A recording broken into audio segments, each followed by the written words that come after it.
Assalamualaikum warahmatullahi wabarakatuh.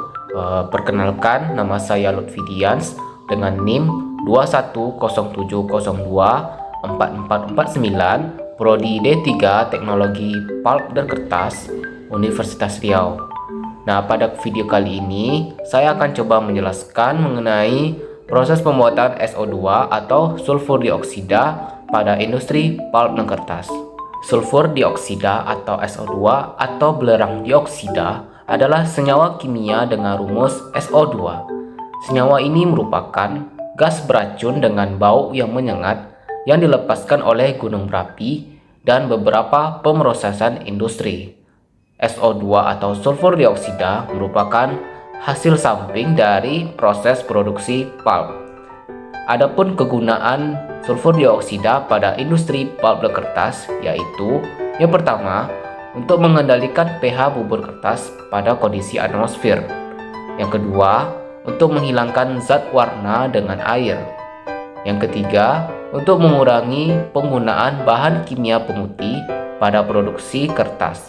Dan yang keempat, digunakan untuk memproduksi dechlorinated brine, kemudian dicampur dengan NaOH dan menghasilkan Na2SO3. Natrium sulfid akan bereaksi dengan kaustik dan oksigen untuk menghasilkan brine dechlorinate yang terdiri dari natrium sulfat, garam, dan air. Baik, selanjutnya kita akan masuk ke proses pembuatan SO2. SO2 ini memiliki beberapa tahap proses yang dimana tahap pertama yaitu melter. Pada melter, belerang akan dilebur menggunakan low pressure steam coil untuk menghasilkan belerang cair dengan suhu sekitar 140 derajat Celcius. Kemudian, belerang masuk ke dalam pelebur dengan conveyor melalui hopper. Bagian peleburan belerang dilengkapi dengan 4 buah koil pemanas uap untuk melelehkan belerang hingga mencapai suhu 113 derajat Celcius atau suhu titik leleh. Setelah menjadi bentuk cair, belerang akan melewati baffle aliran bawah, di mana akan menyaring busa atau puing-puing terapung lainnya dari belerang cair dan akan dipanaskan kembali hingga suhu 140 derajat Celcius dengan 4 koil pemanas uap tambahan. Belerang cair kemudian melewati penyekat luapan yang dilengkapi dengan penyaring baja tahan karat, yaitu untuk menyaring partikulat dan benda-benda asing lainnya yang mungkin masuk ke dalam peleburan belerang bersama belerang. Selanjutnya, tangki peleburan belerang terdiri dari 3 kompartemen tangki dan dilengkapi dengan baffle dan koil atau kumparan pemanas untuk memfasilitasi peleburan dan kontrol suhu belerang. Kemudian, belerang menjadi belerang cair yaitu pada kompartemen nomor 1. Aliran bawah yang dipanaskan hingga suhu 140 derajat Celcius dan disaring melalui penyaring yaitu terdapat pada kompartemen nomor 2. Kemudian limpahan yang melewati penyaring baja tahan karat yang meluap yaitu terletak pada kompartemen nomor 3. Tahap selanjutnya adalah burner. Sebelum belerang masuk, burner dipanaskan terlebih dahulu dengan metana. Sulfur burner adalah bejana baja karbon berlapis tahan api dan dilengkapi dengan 4 katup saluran masuk udara yang ditempatkan secara tangensial untuk menyediakan udara pembakaran ke pembakar belerang dan turbulensi yang diperlukan untuk pembakaran sempurna belerang cair. Sulfur cair akan dibakar di dalam burner dengan menggunakan segitiga api. Propana sebagai elemen panas, udara panas sebagai oksigen, dan sulfur sebagai bahan bakar. Temperatur dipertahankan pada suhu 1300 derajat Celcius dan pada kondisi vakum. Belerang cair disemprotkan ke burner yang telah dipanaskan sebelumnya dengan cara dikabutkan dengan udara pabrik. Reaksi yang terjadi pada burner ini yaitu es atau sulfur ditambah O2 atau oksigen menghasilkan SO2 atau sulfur dioksida. Suhu penyalaan atau starter sekitar 260 derajat Celcius dan suhu ruang bakar pada saat produksi penuh adalah 1300 derajat Celcius. Baik, tahap selanjutnya adalah cooler. Sulfur dioksida dan gas inner melewati leher Venturi silikon karbida di menara pendingin primer bagian atas, dikontakkan dengan semprotan pendingin dari cooling water.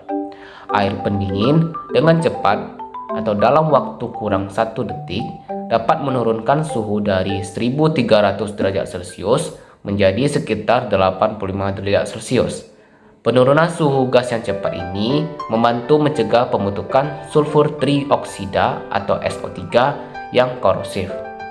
Sekitar 50% air pendingin diuapkan ke dalam aliran gas dan sisanya 50% mengalir dari menara pendingin primer, membatasi penumpukan abu, kontaminan, logam atau kotoran dalam umpan belerang, dan keasaman dalam sistem resirkulasi air. Gas dialirkan melalui lapisan kemasan berupa ubin keramik di menara pendingin kering kedua. Gas SO2 kemudian didinginkan hingga suhu 45 derajat Celcius dengan 2 semprotan air pendingin yang berlawanan arah. Air pendingin atau dari menara pendingin sekunder bawah dipompa ke pendingin untuk digunakan lagi dalam air pendingin sekunder atau ke atas. Aliran air pendingin ini secara terus-menerus dibuang dari pompa menara pendingin sekunder ke nosel pipa cadangan dari menara pendingin primer. Air dari menara pendingin primer dan sekunder akan mengalir ke wear box, yaitu untuk mengukur ketinggian air di menara pendingin, dan melewati pengukur kekeruhan atau turbidity, yaitu untuk mengukur pembakaran belerang, dan meluap ke saluran pembuangan.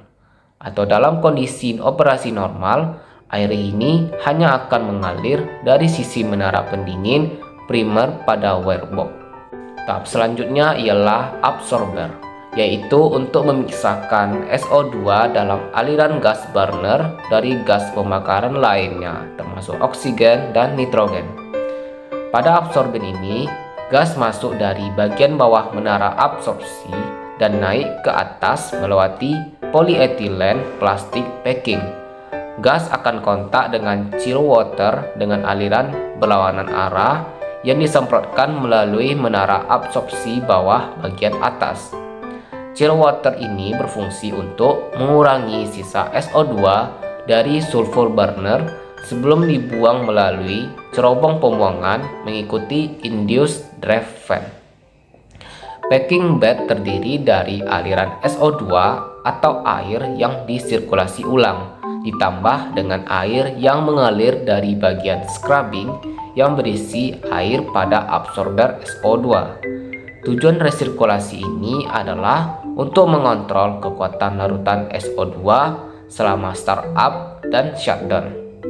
Kemudian SO2 akan mengalami fase terkondensasi di absorber dengan air dingin atau chill water suhu 8 derajat Celcius, sehingga sulfur dioksida berubah menjadi larutan SO2 berair. Larutan SO2 disimpan di storage tank. Gas SO2 akan menuju scrubber, di mana di dalam scrubber ini akan direaksikan dengan NaOH untuk membentuk Na2SO3 sebelum dilepaskan ke atmosfer. Tahap terakhir yaitu storage system, yaitu sistem penyimpanan air SO2 yang terdiri dari tangki bervolume 50 meter kubik berinsulasi baja tahan karat. Tujuannya untuk menjaga solution agar tetap dingin untuk membatasi pembubaran SO2 dari larutan pada suhu tinggi di mana SO2 dapat menguap.